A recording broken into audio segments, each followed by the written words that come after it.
everybody. Hope you're doing really well. We are. This might be one of the coolest, not necessarily the best, but one of the coolest churches, ruined churches in Norfolk. Thank you, Sophie. Sophie's provided us this one. Where are we, Soph? We're in St Mary's Church and Graveyard in Fulmodeston, Fakenham. Added information. It is windy. Not in here though. That's lovely. It's actually very peaceful. You come into this copse, as you saw, and the wind just cuts out. And it is, incredible. Enjoy your history lesson, and we will see you on the other side. Come on then.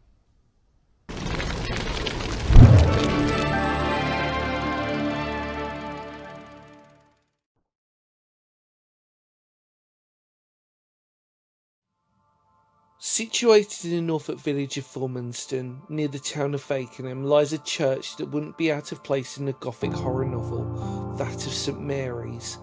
As beautiful and abandoned as this church is, there's no question that there is an atmosphere here that could only be experienced when in the presence of its ruined shell. Noting that this church would have been Norman in origin, even being mentioned in the Domesday Book, as changes to the church would over time take place to accommodate the ever-growing parish, the current structure mostly dates back to the mid-1450s, when the buttressed west tower was added to the existing nave and chancel structure. At its height, the church would see around 350 parishioners for its doors, and would have been a central hub of community in this rural part of Norfolk.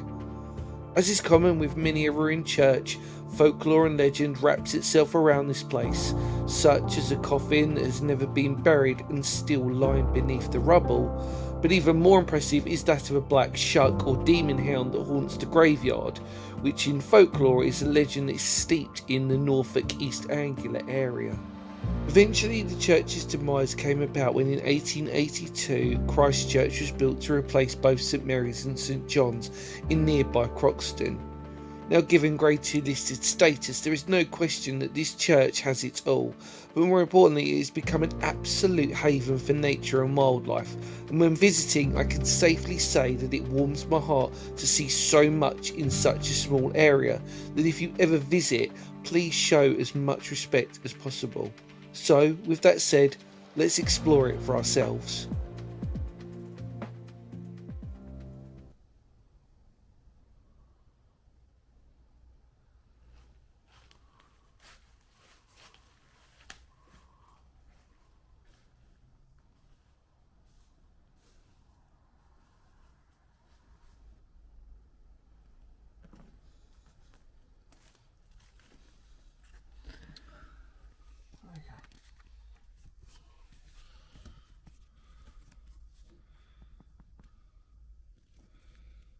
Welcome back everybody. Now, this is as far as I'm going to go. I want to make this very clear.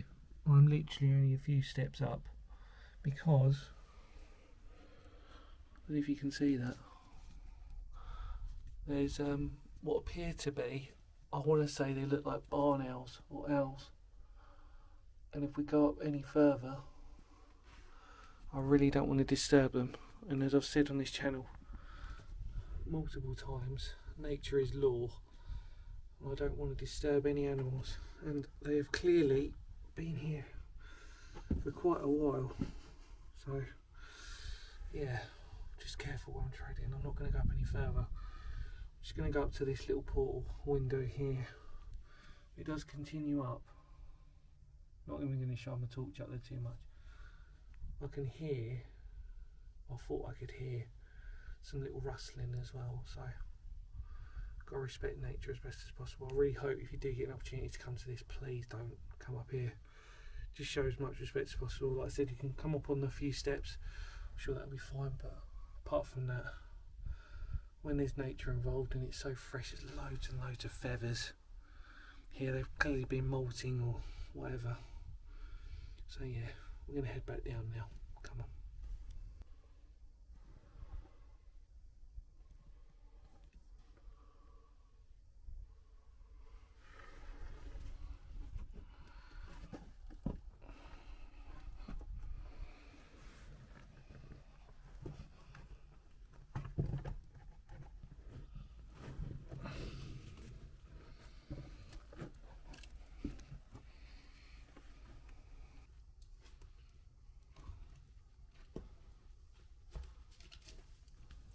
Welcome back, everybody.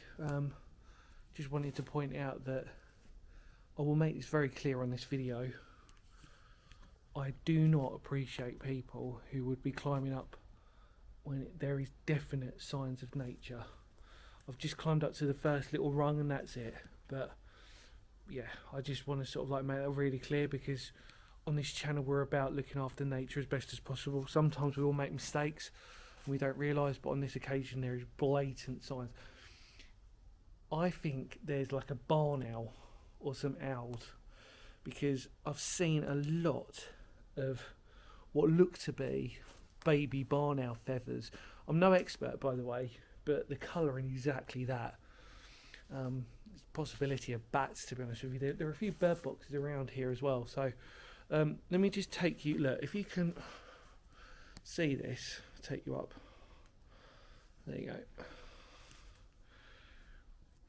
So that's the tower, and you can see that you'd be able to get only up to the first level anyway because of the wooden beams. So where those wooden beams are, finger of doom, there, that's the floor that you could get up to. But as I've just sort of said, we were literally about here, finger of doom, just about the spiral that just is going to lead around here. So we weren't too far away from that first level, but I could hear rustling, I could hear nature. We're not going to do that today. So even on this video, I said we've got to respect our nature and our animals. They are the gatekeepers of our lives. As far as I'm concerned, I've always said nature is law, and actually this is a respectful one today. So yeah, Soph, bless her, is doing some incredible photos as per usual. Let me head over to Soph. We haven't actually had Sophie's reaction yet. We haven't actually even explored the church properly yet. We just thought we'd do the difficult bit first, the sort of like, you know, sketchy bit. So come to me, please. That's all right. We'll talk about it. What do you think? It's amazing. You saw it was Sophie's find. That's it. Perfect one. Thank you so much, Sophie. Lovely. But it's incredible, this one. Beautiful, isn't it? We're going to have a look at some graves, obviously, because I know some of you like that, which are quite extensive. There's quite a fair few graves out here today, including this, which we're going to look at in a minute, below our feet. Yes. So yeah, let's carry on. Come on. Carry on underneath it. Soph's just saying, we were standing on just now a beautiful tomb. John and Mary. Some of Rich's Brown of Fulmodeston. Yeah, sorry, you can see it's better than me. 1693. Yeah. And by her own defier. Yeah. Under this stone lies the, I'm assuming, body, because there's a B, you know, mark. Yeah. Brilliant. Amazing. Look at that. And then the coat of arms. Beautiful. Right. Let's carry on.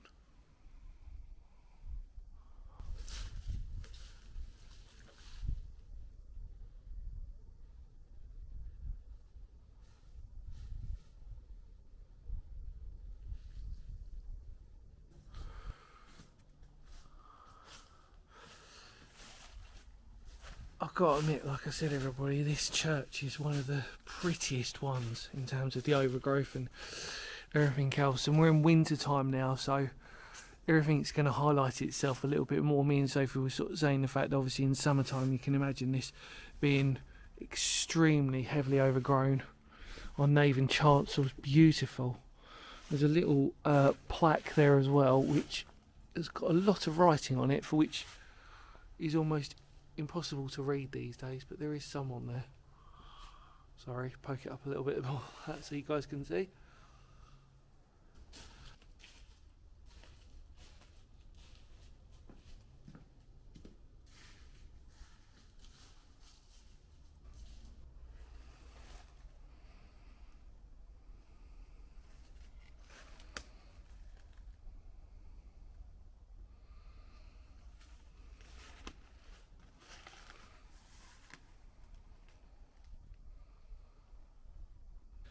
Well, Sophie's providing the photos for your history lesson, as you probably would know.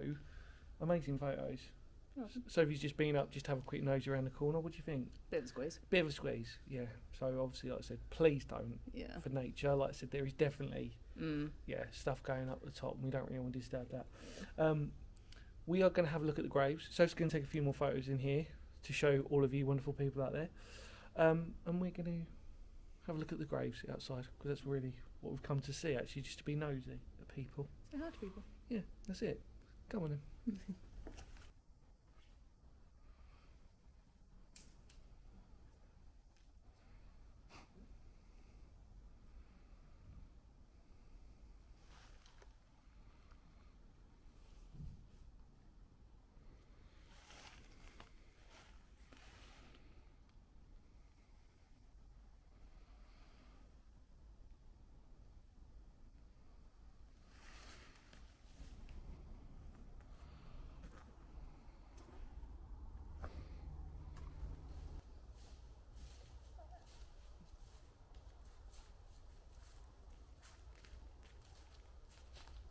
Welcome back, everybody. An extremely extensive graveyard. In fact, on Google, it actually says the graveyard rather than the church. It's interesting. It's listed as St Mary's graveyard because there's a St Mary's near here.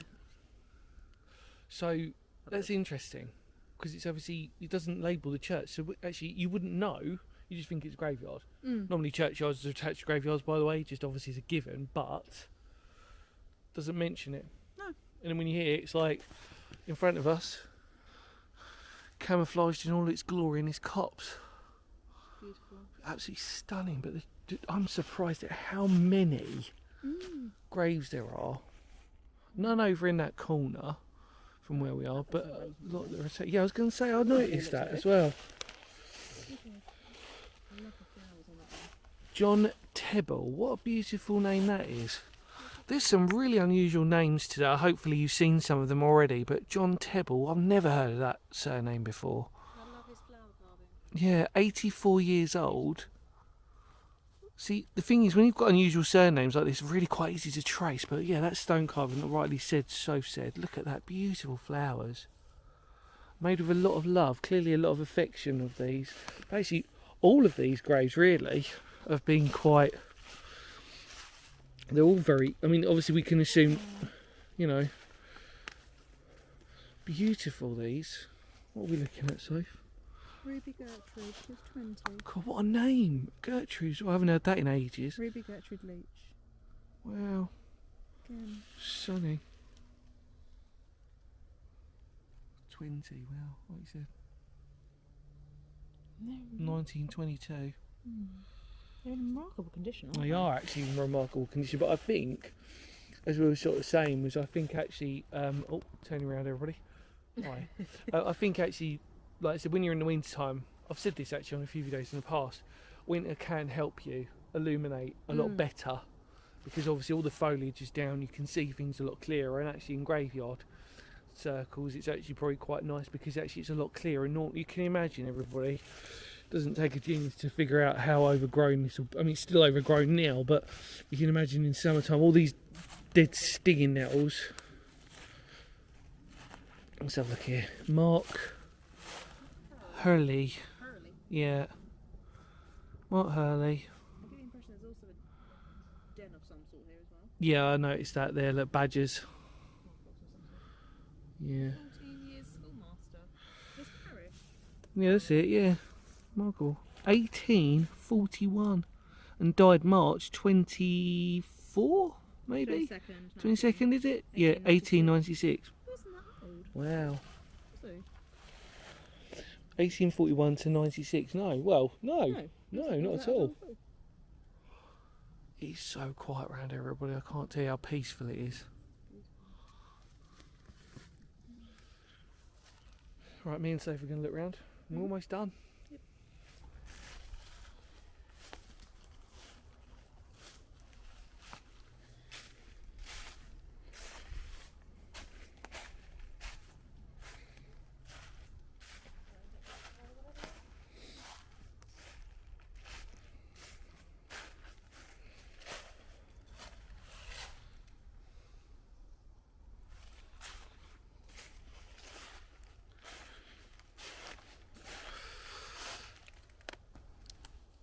So this is the side that we're walking. We walked into the church, and it's.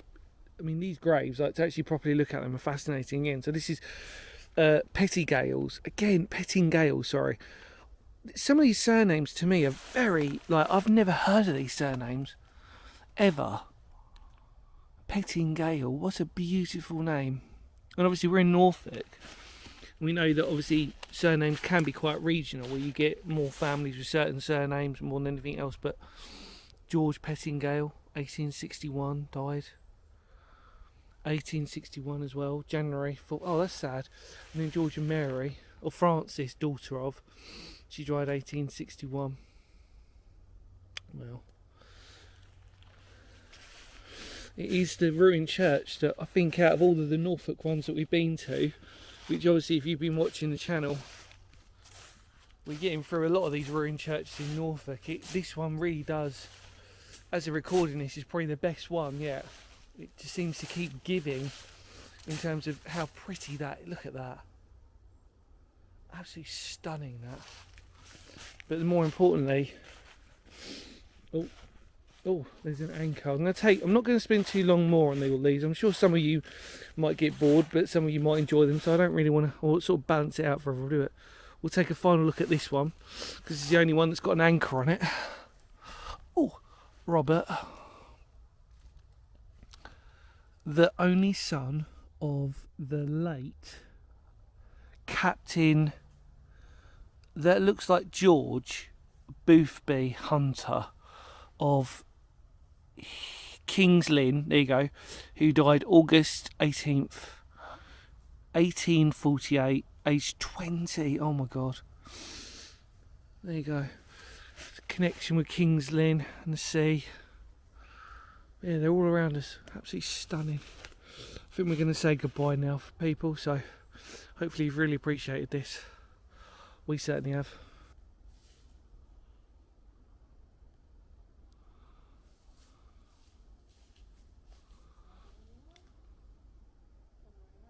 Hello everybody.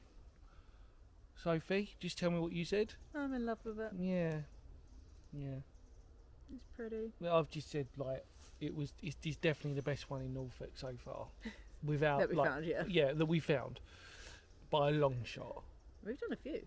We've done a fair few. We've done a lot of ruined churches in Norfolk. All of them different. All of them different in their vibe and their energy as well. This has got to be the most tranquil, I think. Oh, it's so peaceful. You can hear the hum of the road a little bit in the distance, but it's not enough that the moment you get into the church, for example, it's dead quiet. You know, sorry, I just realised, stupid. No pun intended to the people surrounding us. Sorry, everybody. Sorry, our audience of the dead behind us. Let me just show you, everybody. Look, we're just surrounded by our wonderful graves. Look, there's our audience for today. Hello, everybody. Hopefully, we've entertained you. You know, it depends what your spiritual beliefs are. We've probably entertained them, haven't we, with our jovialness. Thank you from the bottom of our hearts for joining us. Thank you, more importantly, Sophie, for allowing me to join you again today. And yeah, finding this place, more importantly. Thank you so much for that. Final thoughts? Can we stay 5 more minutes? Yeah, we will, of course we will. Much love to all of you out there.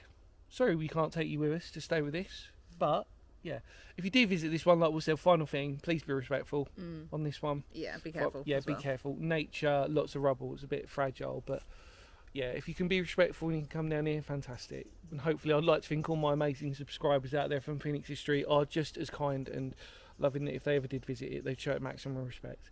If, for example, you have visited this one, drop us an email, or more importantly, go down into the About section, find Sophie's Instagram page. Say hi. Yeah, take care, everybody. Any more words of Phoenix History, because history matters, and we will, of course, see you all very soon. Are you ready? Yeah. Come on in. Kapow. Sorry, everybody. Before we end, Sophie, can you just talk about this one? I think we just found probably the most saddest grave of all. Before we were just literally looking. So yeah, tell us about it, Soph. In memory of the 6 beloved children of Thomas and Hannah Wesby, who in 1 week died of scarlet fever. So you got Elizabeth, John, Harriet, Thomas William, and Mary Ann. And then there's the ages down there, isn't there? Look, 11, 6, on the right, and then The when 21st, 23rd, yeah. 23rd. How awful. Oh God, there's a 6-year-old and an 11-year-old. I don't know. We can't make out the other ages on the bottom, No. but How sad. sorry, everybody to end on a sad note, but that's just really brings it to life. The church, doesn't it? Yeah. Right. Okay. Take care, everybody. That's sad. Sad.